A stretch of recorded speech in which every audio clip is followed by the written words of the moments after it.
Hello friend. तो फिर से हम लोग न्यूटन लॉ ऑफ मोशन का जो सीरीज़ है, आई थिंक उसके बाद मुझे अभी फ्रिक्शन लेना चाहिए, ताकि मैंने 5 पार्ट क्योंकि मैंने बना दिया है फ्रिक्शन के ऊपर। तो फ्रिक्शन के ऊपर 5 पार्ट बनाने के बाद मैंने लास्ट जो एपिसोड या फिर लास्ट जो मेरा लेक्चर था वो स्यूडो फोर्स के ऊपर बेस्ड था, इनर्शियल और non inertial frame, pseudo force कैसा होता है।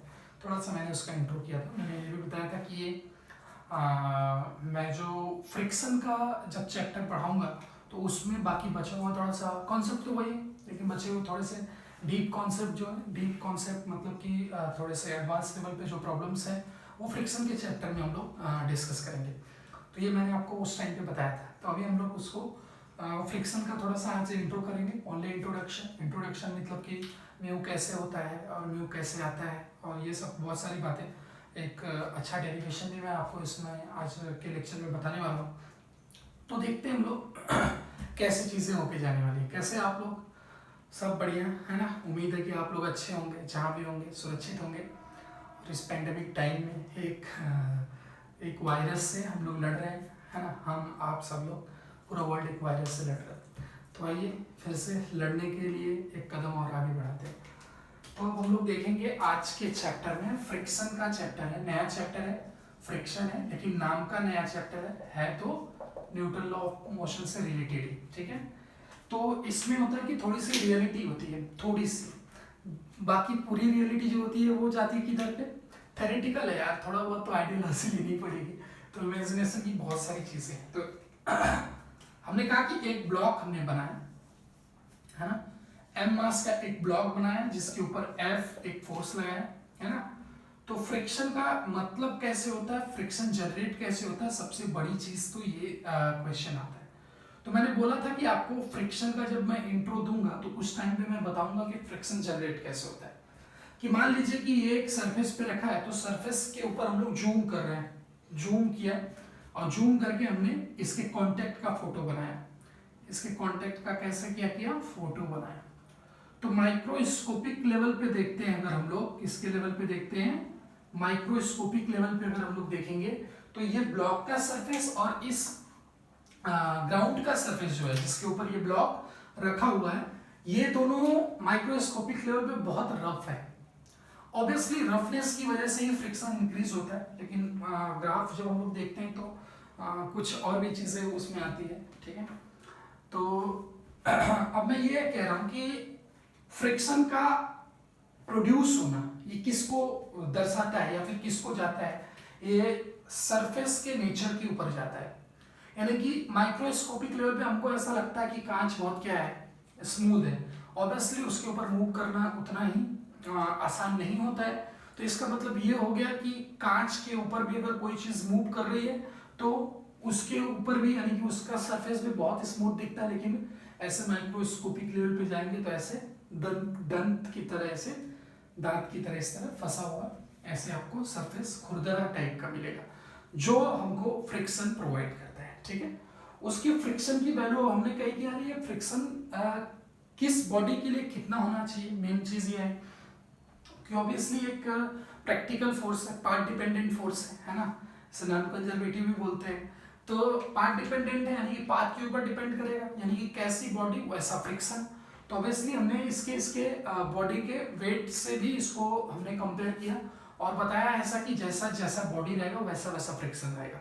क्यों, क्योंकि हम ये एक्सपीरियंस करके भी देख सकते हैं कि फ्रिक्शन जैसे कि एक हल्की बॉडी है, एक बहुत ही भारी बॉडी है, तो भारी और हल्की दोनों बॉडी को एक ही सरफेस पर फ्रिक्शन जो आपको मिलेगा वो फ्रिक्शन किस पर कम मिलेगा किस पर ज्यादा मिलेगा, ये हमने एक्सपीरियंस करके ही बताया। तो हमने उसको कहा कि वो डायरेक्टली प्रोपोर्शनल टू किसके होता है, एन के डायरेक्टली प्रोपोर्शनल होता है और कोफिशिएंट फ्रिक्शन कहा जाता है। तो हमने ऐसा देखा कि धक्का देने की कंडीशन में एन जो इसका परपेंडिकुलर फोर्स आता है, तो हम लोग इसको फ्रिक्शन से डिनोट करेंगे डायरेक्टली प्रोपोर्शनल टू एन।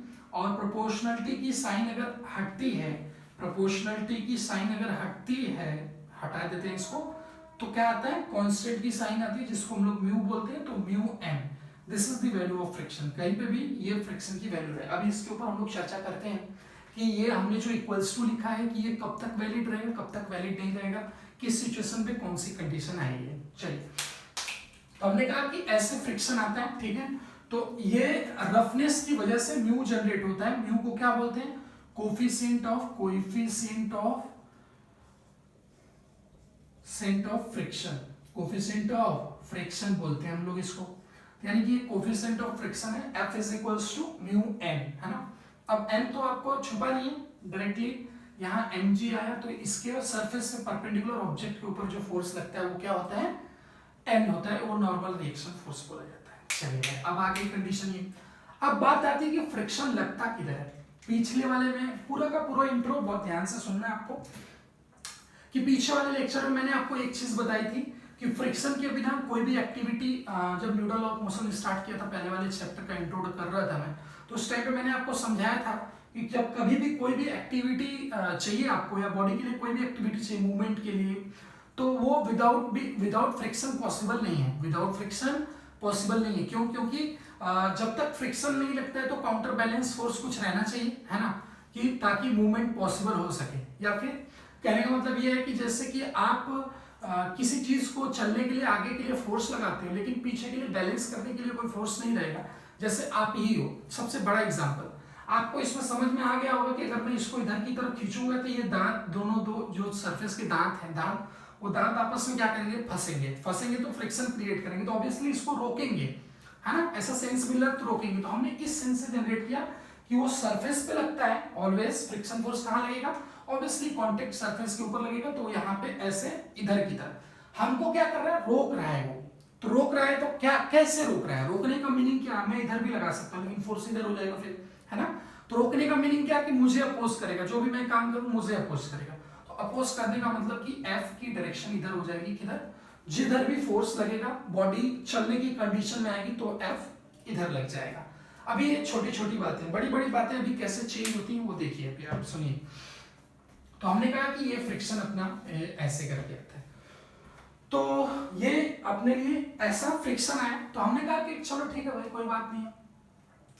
लेकिन कई बार बच्चे ऐसा होते हैं कि एन का मतलब mg समझ लेते हैं, और ऑलवेज हर जगह जो मतलब कि थोड़े से एवरेज बच्चे होते हैं, वैसे कोई बच्चा एवरेज और कोई बच्चा तेज तो नहीं होता है, लेकिन कम मेहनत करते हैं जो बच्चे, है ना, वो बच्चे ऐसा सोच लेते हैं कि ऑलवेज फ्रिक्शन की वैल्यू म्यू mg आती है, लेकिन ऐसा नहीं, ये गलत है। म्यू mg नहीं आती, म्यू n आती है। जो भी n की वैल्यू रहेगी, उस n की वैल्यू आपको इधर पुट करनी, you will get the value of what? Friction. और वो किधर मिलेगी? अपोजिट टू मोशन, यानी कि अपोजिट टू मोशन, यानी कि इस ब्लॉक को या फिर इस ऑब्जेक्ट को ये फ्रिक्शन क्या करेगा? अपोज करेगा, यानी कि रोकेगा। वो फोर्स की डायरेक्शन जिधर की तरफ है, यानी कि मूवमेंट की डायरेक्शन हो। दूसरी बात, फ्रिक्शन की वजह से कभी भी कोई नहीं चल सकता है, ये चीज आप नोट कर लीजिए। इस चीज के ऊपर हम लोग अभी डिस्कस करने वाले हैं कि फ्रिक्शन की वजह से कभी भी किसी भी ब्लॉक का, किसी भी ऑब्जेक्ट का, किसी भी चीज का मूवमेंट पॉसिबल नहीं है कि वो फ्रिक्शन से चल दे, है ना। ऑब्वियसली फ्रिक्शन तो क्या करता है? रोकता है।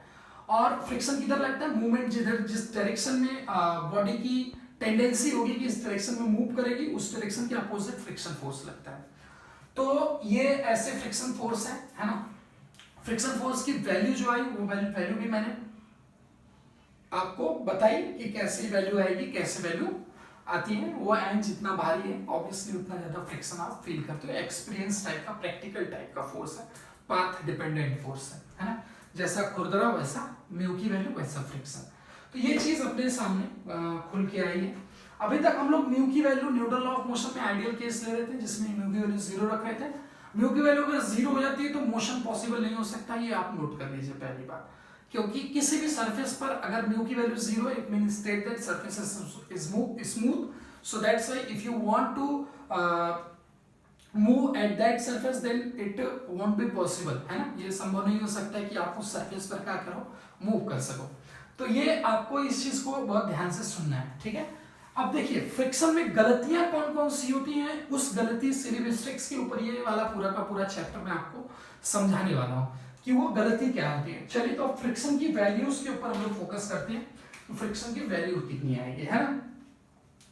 तो फ्रिक्शन की मैक्सिमम वैल्यू जो होती है बेटा, फ्रिक्शन की जो मैक्सिमम और मिनिमम वैल्यू होती है, मिनिमम वैल्यू क्या हो सकती है? मिनिमम और मैक्सिमम वैल्यू। तो मैक्सिमम वैल्यू जो होती है वो म्यू इंटू एन होती है, और मिनिमम वैल्यू जो होती है वो 0 भी होती है ना।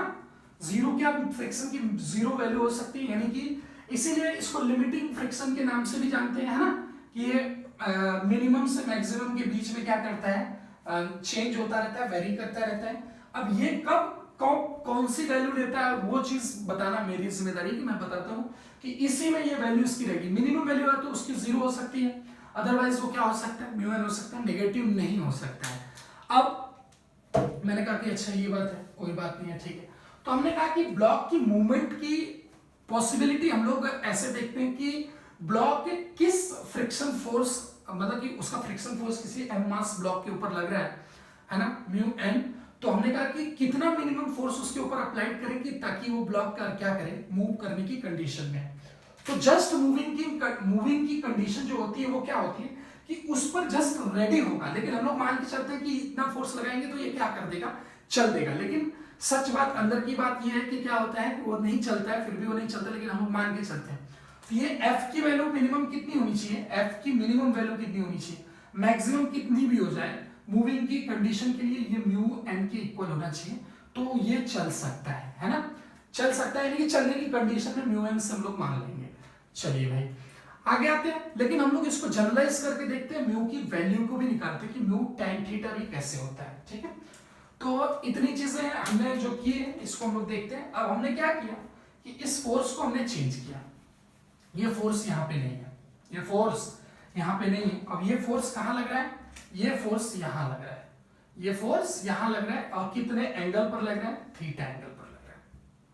फोर्स कितने एंगल पर लग रहा है, थीटा एंगल पर लग रहा है भाई। तो हमने कहा कि चलो भाई म्यू की वैल्यू बताओ, तो हमने कहा कि ठीक है म्यू की वैल्यू अब मिनिमम कंडीशन के लिए हम लोग देखेंगे, तो इधर आ जाएगा एफ कॉस थीटा, है ना, एफ कॉस थीटा, और इधर आ जाएगा एफ साइन थीटा, ये F sine theta, F cos theta की वैल्यू। अब हमने कहा कि अभी फ्रिक्शन देखो लिखने का स्टाइल चेंज हो जाएगा, क्योंकि एन की वैल्यू आप लिख सकते हो N plus F sine theta is equals to ये दो फोर्स ऊपर की तरफ, एक फोर्स नीचे की तरफ, जो क्या हो जाएगा, mg हो जाएगा, है ना। तो यहां से n की वैल्यू जो आती है वो mg plus F sine theta होती है, ठीक है, mg plus F sine theta होती है, sorry minus F sine theta होती है, mg minus F sine theta value आती है, ये n की वैल्यू आती है।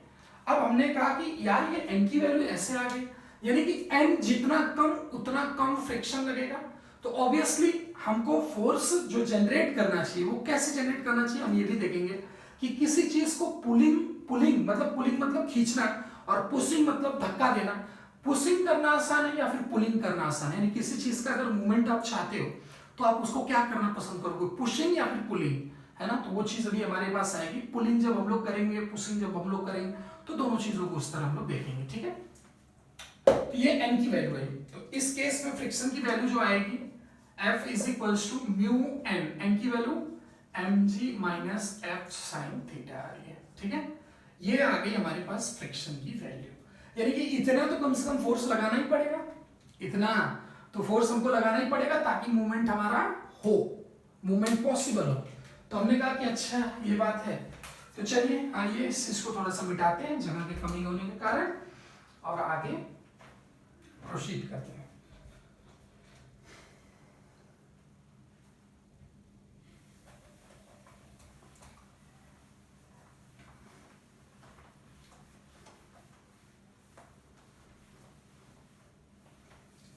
ठीक है, तो हमने अभी क्या लिखा है, इतना फ्रिक्शन की वैल्यू हमने इतनी लिख दी है कि F is equals to mu mg minus F sine theta, ये आ रहा है।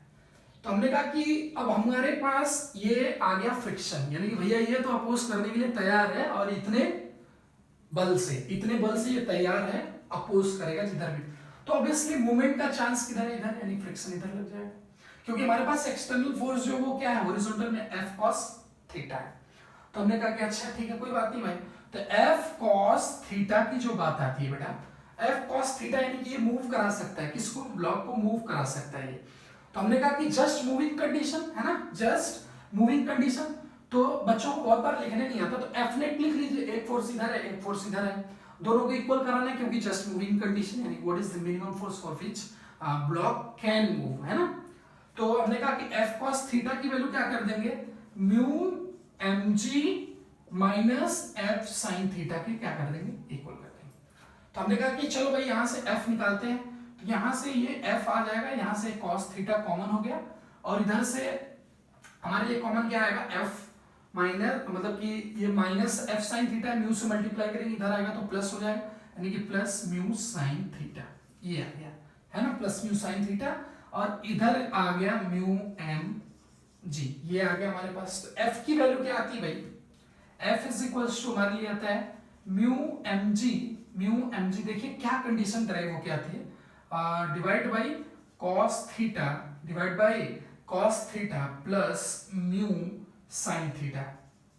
तो हमको f मिनिमम चाहिए, तो क्या इसमें वैल्यू क्या कर सकते हैं, मिनिमम म्यू एम जी, ये सब कांस्टेंट है, यानी कि क्या थीटा, यानी कि डियर बाय डी थीटा अगर हम लोग कर देते हैं, डियर बाय डी थीटा करके उसको क्या कर देंगे, जीरो, मैक्सिमम मिनिमा की कंडीशन के लिए। तो देखते हैं क्या कंडीशन इसमें से निकल के आती है। तो हमने क्या किया, इसको डिफरेंशिएट, तो हम लोग क्या करेंगे, इस फंक्शन को t मान लेंगे, है ना, डिफरेंशिएशन तो आपको पता ही है बेटा, इस फंक्शन को 1 बाई t का डिफरेंशिएशन जो होता है उसको कर देंगे, तो ये ऊपर जाएगा तो t के पावर -1 बन जाएगा, तो -1 -2, है ना। तो फर्स्ट ऑफ ऑल तो माइनस लगा देंगे, क्योंकि ऊपर जाएगा तो पावर सामने आता है, तो -1, और वो -1 उसमें और ऐड हो जाएगा तो स्क्वायर नीचे आ जाएगा, ठीक है, -2 ऊपर होगा तो नीचे लेके आएंगे तो स्क्वायर हो जाएगा, ये -1, और फिर जो थीटा की जगह रहता है उसका भी डिफरेंशिएशन हम लोग करते हैं, है ना। तो उसका डिफरेंशिएशन क्या आ जाएगा, sine cos theta plus mu sine theta, तो कॉस थीटा का differentiation minus sine theta, and sine theta का differentiation plus mu cos theta, ये डिफरेंशिएशन आ गया। और टी स्क्वायर की जगह टी स्क्वायर की वैल्यू को हमको टी की वैल्यू को भर देना है, टी की वैल्यू क्या थी, cos theta plus mu sine theta, है ना, और ये इसका क्या था, स्क्वायर था, and this is the differentiation which is what df by D theta, ये वैल्यू हमारे पास आई, है ना। तो ये पूरा क्या है, ये न्यूमरेटर में डिनोमिनेटर, और ये इक्वल्स टू क्या करना है, जीरो करना है। तो हमने कहा कि चलो भाई ठीक है, तो ये मल्टीप्लाई कर देंगे, है ना, ये इसको इधर मल्टीप्लाई करो, तो minus sine theta is equals to minus mu cos theta, तो म्यू की वैल्यू अपने लिए आ गई sine theta divide by cos theta, ठीक है। तो इसको ही हम लोग क्या बोलते हैं, टेन थीटा। कई बार आपने इसका जनरल डेरिवेशन भी देखा होगा कि म्यू की वैल्यू टेन थीटा आती है, ठीक है, फ्रिक्शन वाले केस में। तो इस तरह हमको करना है कि ये कंडीशन कैसे अपने पास पॉसिबल होके आ सकती है तो हम लोग यहाँ से इन चीज़ों को निकाल सकते हैं, ठीक है। तो ऐसे है, अब देख लीजिए, तो म्यू की वैल्यू tan थीटा आ गई, यानी कि मिनिमम कंडीशन के लिए हमने ऐसा किया था, df बाई डी थीटा करके जीरो किया, तो हमारे पास म्यू इज इक्वल्स टू एक कांस्टेंट की वैल्यू tan थीटा की इक्वल है, इस पे ये मिनिमम रहेगा, है ना, मिनिमम फोर्स इतना लगेगा, तो ये कंडीशन होनी चाहिए कि म्यू की वैल्यू क्या होनी चाहिए, tan थीटा की इक्वल होनी चाहिए, तो ये अपने पास ऐसी वैल्यूज आएंगी। अच्छा, अब हम कैसे डिसाइड कर सकते हैं कि सर ये मिनिमम है कि मैक्सिमम है। तो आपको क्या करना है, आप मेरी बात सुनिए, आप मैथमेटिक्स की बात सुनिए, आपको सीधा सीधा क्या करना है कि आपने जो डिफरेंशिएट किया है, डिफरेंशिएट करके जीरो किया है, आपको एक बार और डिफरेंशिएट करना है, और जो वैल्यू आई है म्यू की वैल्यू tan थीटा, वो डबल डिफरेंशिएशन में भर देना है आपको, और अगर वो value greater than zero, lesser than zero आती है तो मैक्सिमा, ग्रेटर देन जीरो आती है तो मिनिमम हो जाए, तो खुद ब खुद आपको पता चल जाएगा कि किस सिचुएशन के लिए हम लोगों ने ये काम किया हुआ है। वैसे तो हमने मिनिमम फोर्स के लिए भाई कि f cos थीटा मिनिमम ही है, तो यानी कि टोटल फोर्स ये क्या हो गया, मिनिमम की कंडीशन है, तो ये आती है mu is equals to tan theta की वैल्यू। अच्छा, डेरिवेशन नोट कर लीजिए इसको आप लोग। अब हम लोग क्या बात करते हैं कि अभी हमने जो लिखा था, क्या लिखा था, अभी हमने लिखा था आपके लिए कि ये आता है जीरो और म्यू एन के बीच में। सबसे खास बात, ये खास बात कब है कि जैसे कि अब हम लोग लेते हैं एक लाइव एग्जांपल। लाइव एग्जांपल क्या है भाई, लाइव एग्जांपल ये है कि एक ब्लॉक है, मान लीजिए इस तरह 2 kg का एक ब्लॉक है, और हमने क्या कर दिया ऐसे कि इसके ऊपर कुछ फोर्स लगा देते हैं, और म्यू की वैल्यू हमने 0.2 ले ली, म्यू की वैल्यू 0.2 ले ली, और ये F इज इक्वल्स टू क्या है, 10 न्यूटन का एक फोर्स लगाया। अब हमने कहा कि चलो भाई ठीक है, F is equals to 10 newton का फोर्स लगाया, तो एक काम करते हैं, इसको ढंग से बताते हैं और इसको मिटा देते हैं, थोड़ा सा स्पेस लेके, कई पार्ट है इसका, तो इसको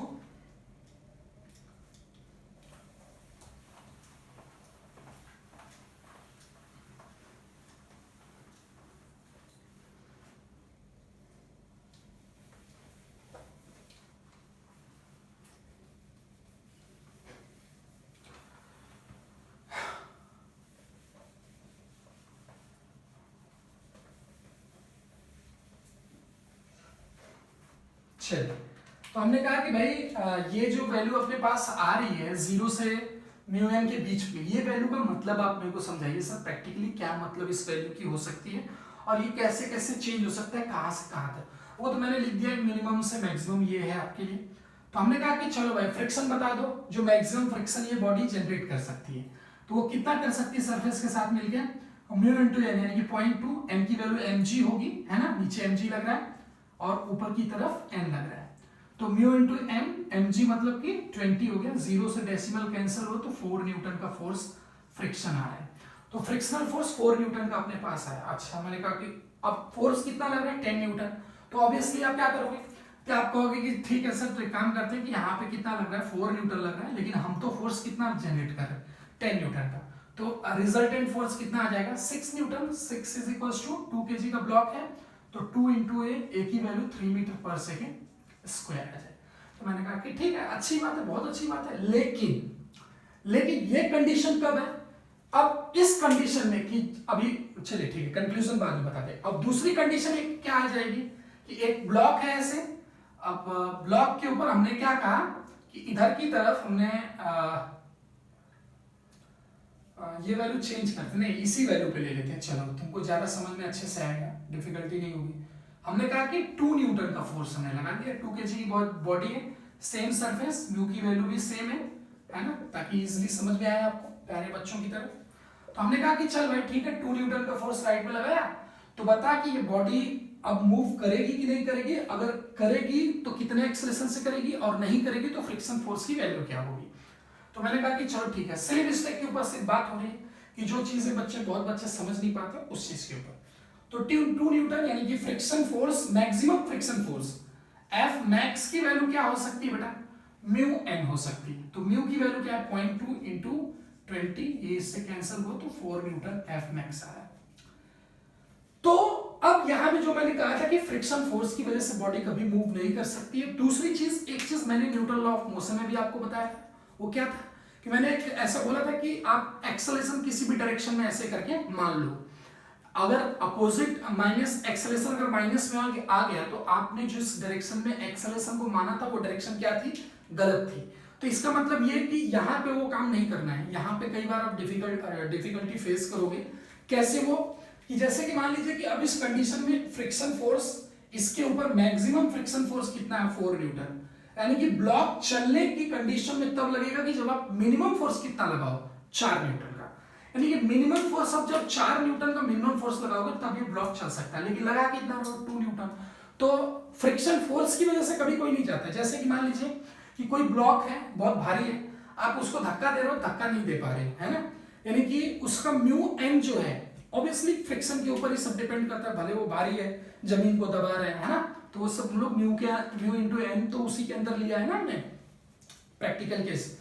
तो हमने कहा कि म्यू एन से हमने उसको दबाया, तो हमने कहा कि चलो ठीक है भाई, तो म्यू एन से वो दबा हुआ है, सॉरी फ्रिक्शन फील कर रहा है, तो क्या हम उसको धक्का दे रहे, धक्का नहीं दे पा रहे, तो क्या भाग जाता है क्या उल्टे डायरेक्शन में, नहीं, उल्टे डायरेक्शन मतलब कि 4 न्यूटन इधर 2 न्यूटन इधर। तो आपने ऐसा कहा, तो ऐसा गलत फिलॉसफी आपको नहीं बनाना है, ऑलवेज कभी भी बॉडी जिधर की तरफ टेंडेंसी रहेगी मूव करने की उसके अपोजिट में फ्रिक्शन लगेगा, ये पहली बात, ठीक है।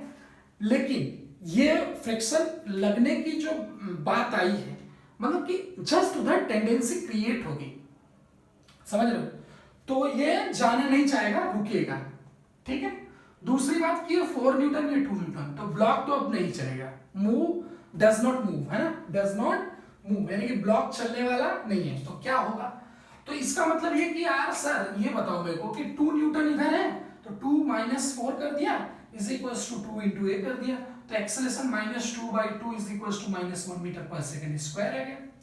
मैंने कहा अरे बाबा क्या बात है, -1 मीटर, और सर आपने जो कहा था कि इधर चलने वाला तो इधर की तरफ वो -1 से जाएगा, यानी कि हमारा आंसर जो है वो इधर हमने माना था लेकिन -1 है, इसका मतलब 1 मीटर पर सेकेंड स्क्वायर से इधर की तरफ जाएगा, यानी ये क्या हो गया, ये तो फिलॉसफी फेल हो गई। यानी कि यही बात मैं आपको वहां पे समझाया था, यहाँ पे भी बताता हूँ कि ऐसे आपको नहीं मानना है। आपको फर्स्ट ऑफ ऑल क्या करना है, फ्रिक्शन की मैक्सिमम वैल्यू निकालनी है कि इतना इसके पास फ्रिक्शन तो है और हमको अगर ब्लॉक को चलाना है तो इतना फोर्स तो लगाना ही पड़ेगा, मिनिमम फोर्स। मैक्सिमम आप कितना भी फोर्स लगाओ 1000 न्यूटन लगा तो चलेगा वो, ठीक है, उड़ जाएगा हवा में। तो वो आपके ऊपर डिपेंड करता है कि आप कैसे लगाते हो। लेकिन अब ये मूव की कंडीशन नहीं, तो यही फ्रिक्शन का मतलब है कि ये इसके बीच में क्यों होता है, यही मीनिंग है इसकी।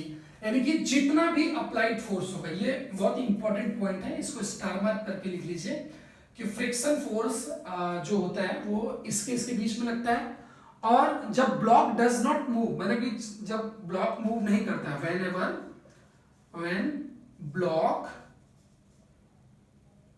ब्लॉक डज नॉट मूव, ठीक है, क्या है, does not move,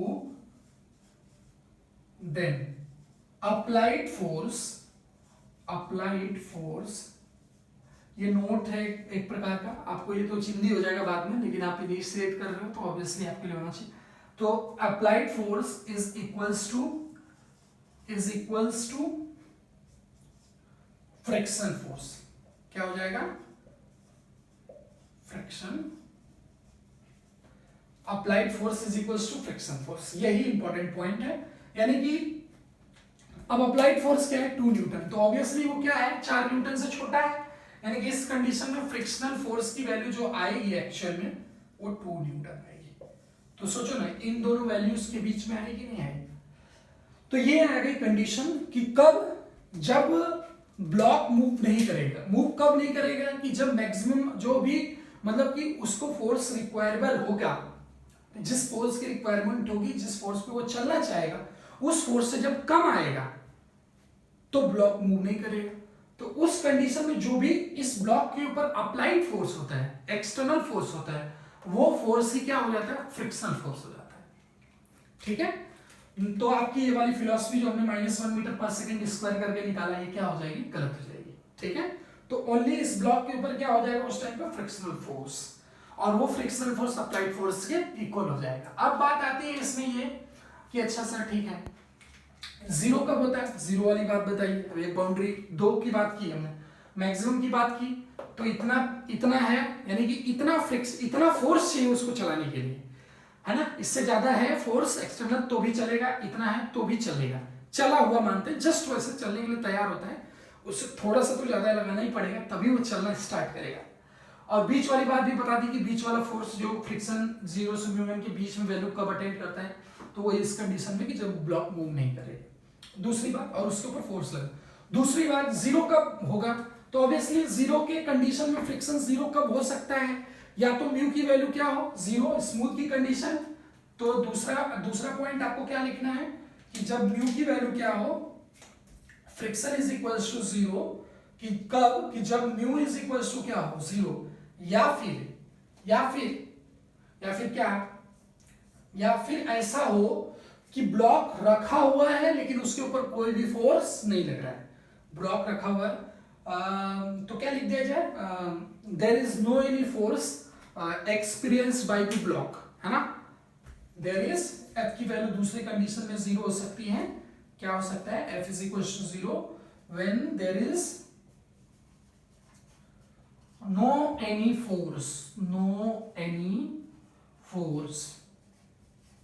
on the block। तो ब्लॉक के ऊपर जब कभी कोई फोर्स नहीं लगेगा तो उस कंडीशन में भी उसका, तो ऑब्वियसली मूव नहीं कर रहा है, यानी कि ये वाली कंडीशन भी यही वाली है, बीच वाली भी। तो जब मूव नहीं कर रहा था तो जो अप्लाइड फोर्स था वो क्या था, 2 न्यूटन, तो 2 न्यूटन फ्रिक्शन फोर्स हो गया। अभी भी मूव नहीं कर रहा है तो अप्लाइड फोर्स है ही नहीं, वो जीरो, तो इसलिए जीरो लग गया। 1 रहता तो 1 हो जाता फ्रिक्शन फोर्स। तो ये इस तरह लिमिटिंग फ्रिक्शन है, यानी कि ये भी जीरो होता है, यानी कि फ्रिक्शन क्या होता है, कांस्टेंट नहीं होता है कि आप न्यू नहीं कर सकते उसको। अब ये फ्रिक्शन आता है कि इसको हम लोग वो किया जाए, इसका टाइप्स बताया जाए। तो ये आप नोट कर लीजिए प्यार से, और इस पॉइंट को ध्यान देना क्योंकि यहाँ पे गलतियां होती हैं, और आप भी करोगे, देखना।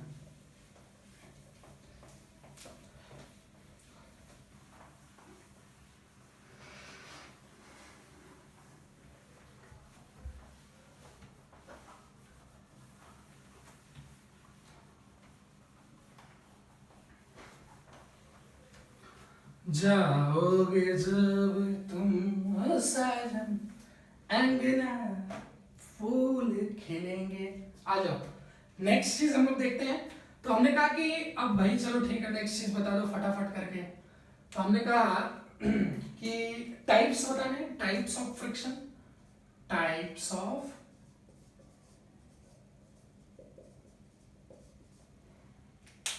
ठीक है। तो टाइप्स क्या आ जाएंगे भाई, एक फोर्स होता है क्या, काइनेटिक फ्रिक्शन होता है, काइनेटिक फ्रिक्शन पता ही होगा आपको थोड़ा बहुत, है ना। दूसरा क्या होता है, स्टैटिक फ्रिक्शन होता है, स्टैटिक फ्रिक्शन। बहुत बच्चे इन दो फ्रिक्शन में कंफ्यूज हो जाते हैं। इसको म्यू के से डिनोट किया जाता है, इसको म्यू एस से डिनोट किया जाता है। मोस्टली हम लोग इस चीज को यूज करते हैं। अब काइनेटिक से मिली तो आपको समझ में आ गया होगा कि जब ब्लॉक मूव कर रहा होगा तो उस कंडीशन में, है ना, in moving condition, in moving condition. ये किस कंडीशन में, इन स्टैटिक कंडीशन। ऑब्वियसली नाम से ही दिख रहा है।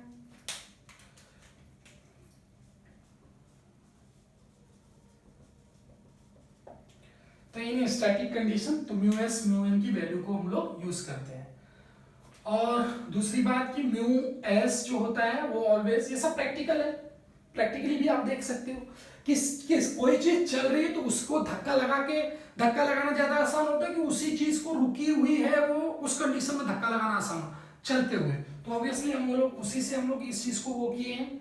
तो म्यू एस की वैल्यू म्यू के इक्वल तो नहीं होती है, कभी भी इक्वल नहीं होती है। तो इन प्रैक्टिकल हम लोग इस तरह म्यू के इस तरह करके, सॉरी इस तरह करके हम लोग चलते हैं, ठीक है। तो ये सब सारी चीजें हैं जो दो टाइप का फ्रिक्शन होता है, in moving condition, in static condition. तो हम लोग जो इसमें वैल्यू ले रहे थे, ये वाली वैल्यू फ्रिक्शन के लिए ले रहे थे म्यू एन, तो ये एस ही ले रहे थे हम लोग, यहाँ पे म्यू एस ही काउंट कर रहे थे कि मूविंग की कंडीशन में मैक्सिमम फ्रिक्शन क्या हो सकता है, म्यू एस इनटू एन। तो मिनिमम फ्रिक्शन क्या, अगर हम लोग उससे थोड़ा सा कम फ्रिक्शन काउंट करेंगे तो क्या म्यू के वाला फ्रिक्शन भी इसके बीच में आ जाएगा। ऑब्वियसली फ्रिक्शन जब ऑब्जेक्ट रुका रहता है तो म्यू एस इंटू एन वो चलने के लिए उतना फोर्स लेता है या फिर उससे ज्यादा फोर्स लेता है। लेकिन जब वो चलने लगता है तो क्या वो फोर्स फ्रिक्शन का जो उस ऑब्जेक्ट के ऊपर इनिशियली लगा था वो force mu S into N नहीं रह जाता है, वो किधर रह जाता है, इस जीरो से और म्यू एस एन के बीच में आ जाता है।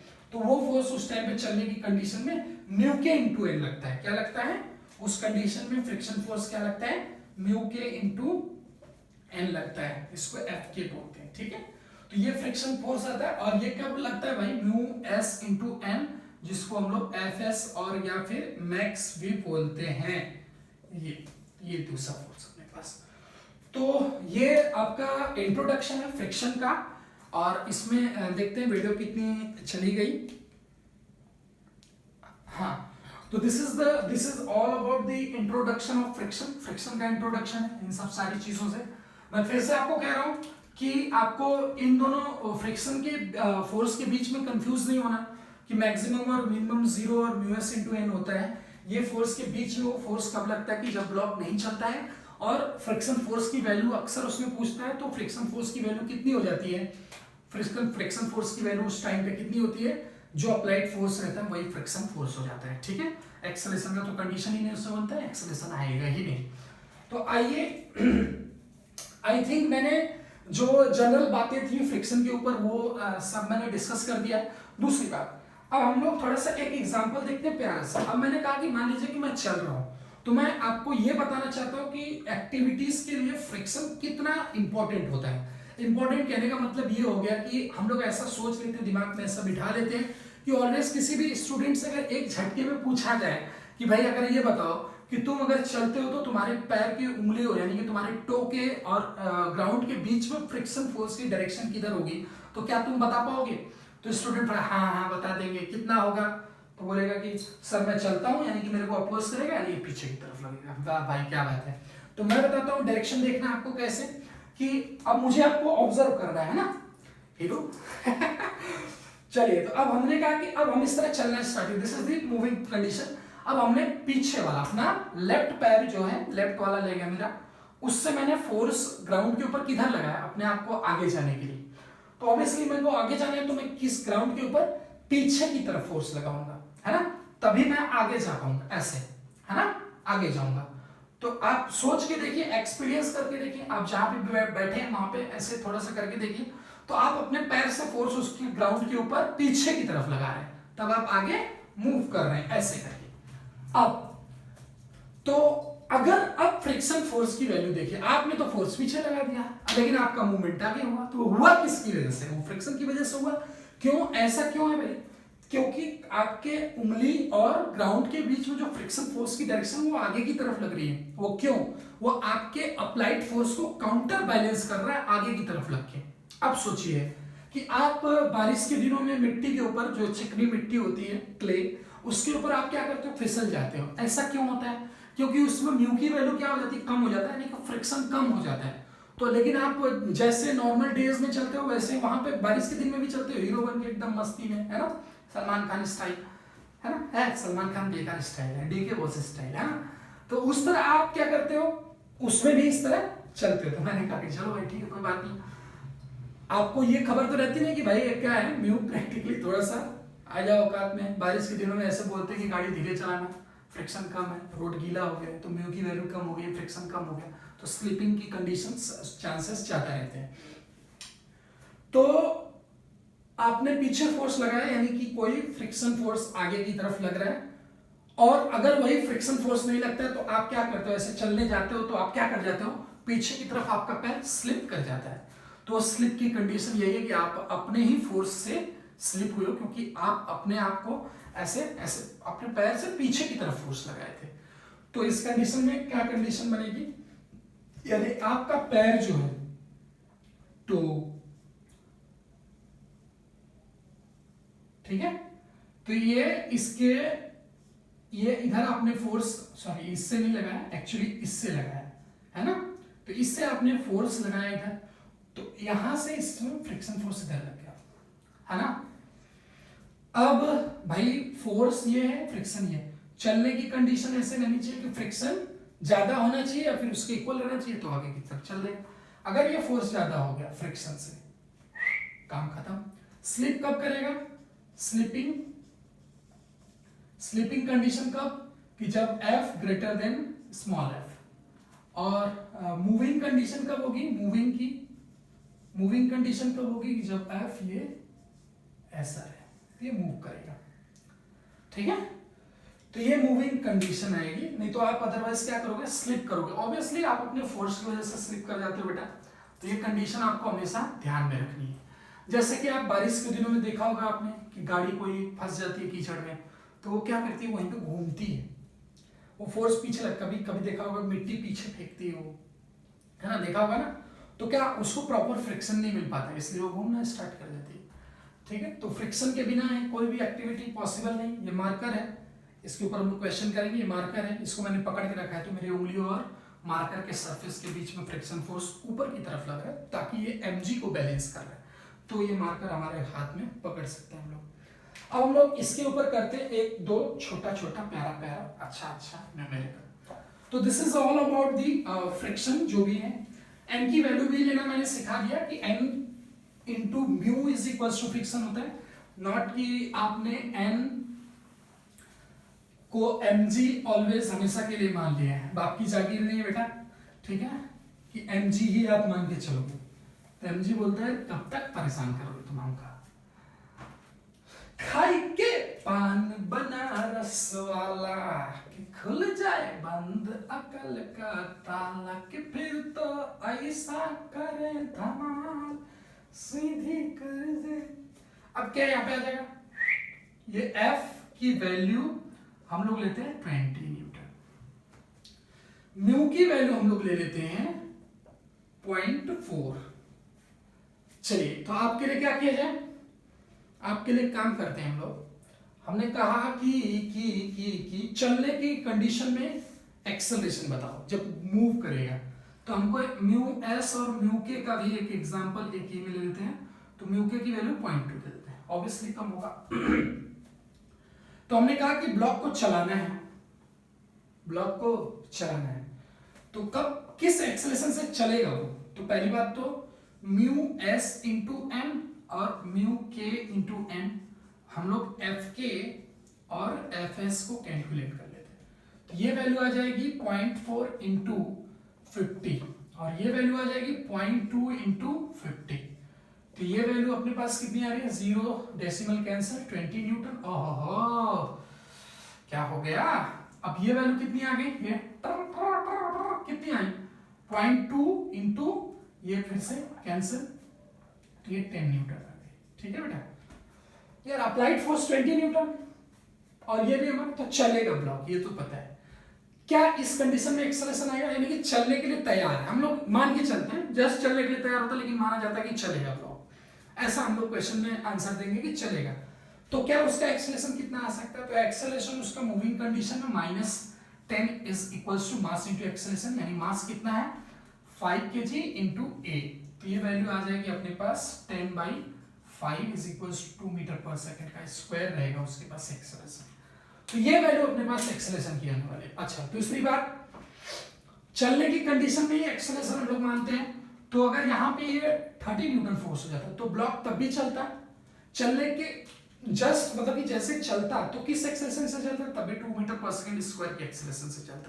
ठीक है, बाद में भी 2 मीटर पर सेकंड स्क्वायर की एक्सेलरेशन से चल रहा है, लेकिन अब इसमें डिफरेंस क्या आ गया, 30 माइनस 20 किया 10 आया, और उस कंडीशन में 30 माइनस 10 होता है तो 20/5 4 मीटर पर सेकंड स्क्वायर का एक्सेलरेशन चलने के टाइम पे आता।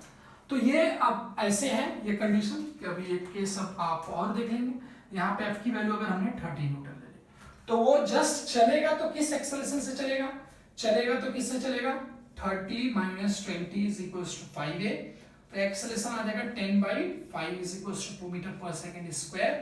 और मूव जब करना स्टार्ट कर देगा, जब वो मोशन में हो जाएगा तो उस टाइम पे फ्रिक्शन फोर्स एफ नहीं लगेगा, उस टाइम पे एफ के लगेगा, और वो कितना लगेगा 10 न्यूटन लगेगा।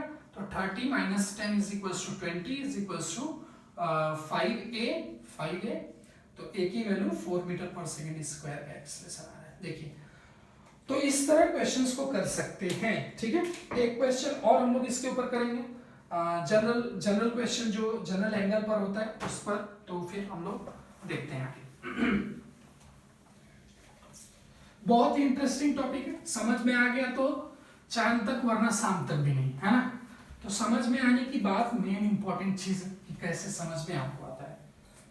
तो आइए आगे देखते हैं। हमने कहा कि एक लास्ट क्वेश्चन है ना, आज का लास्ट क्वेश्चन आज के लेक्चर का।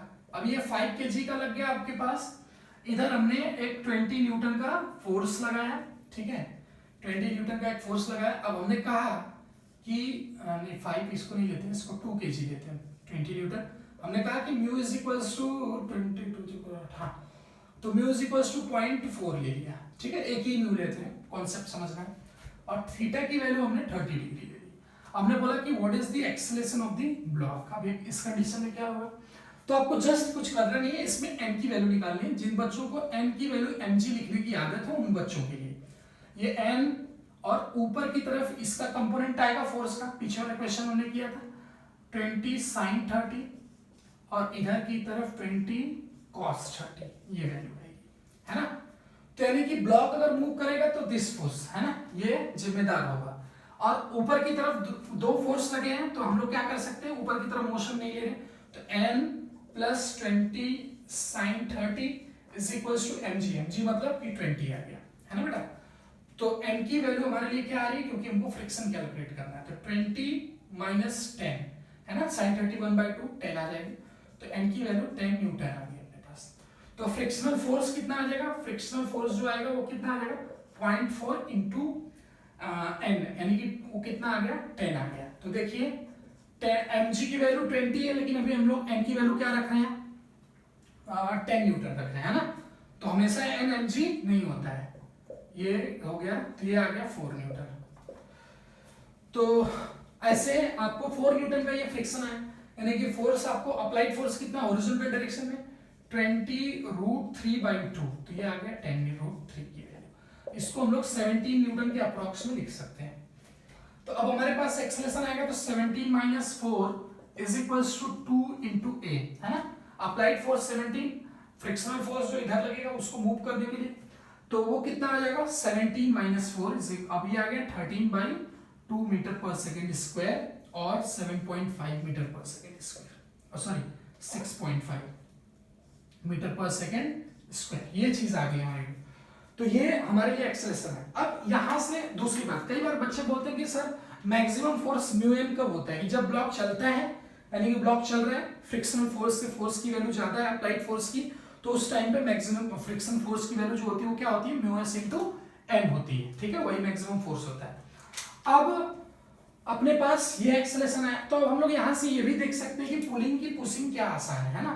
तो पुलिंग और पुशिंग के ऊपर हम लोग नेक्स्ट टॉपिक में पुलिंग पुशिंग के ऊपर ही चर्चा करेंगे पहले, कि कौन सी चीज ज्यादा आसान है। तो pushing is better than pulling, ये मैं आपको बता के रखता हूँ। चाहिए होगा तो आप इसका आंसर मुझे आप ढूंढ कर एक क्वेश्चन के थ्रू आप डेरिवेशन पे फोटो मार्क उसमें दे सकते हो, ठीक है। और आपको लगे कि ये वीडियो आपके लिए हेल्पफुल है तो प्लीज़ अपने दोस्तों में शेयर करिए, और आप नए हो तो चैनल को सपोर्ट करिए, ठीक है। मिलते हैं, आप स्वस्थ रहिए, पढ़िए और अपना नाम रोशन करिए, देश का नाम रोशन करिए, माँ बाप का नाम रोशन करिए। मिलते हैं अगले लेक्चर में, तब तक के लिए नमस्कार, जय हिंद, जय भारत।